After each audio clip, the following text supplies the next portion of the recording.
এই বর্বরতা কোনো সেনা সদস্য করেনি, সম্পূর্ণটাই তদানীন্তন বিজিবি সদস্য দ্বারা সংঘটিত।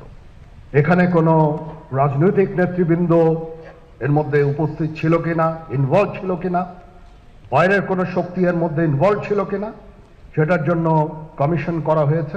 আইন শৃঙ্খলা পরিস্থিতি খারাপের পিছনে কিছু কারণ আছে।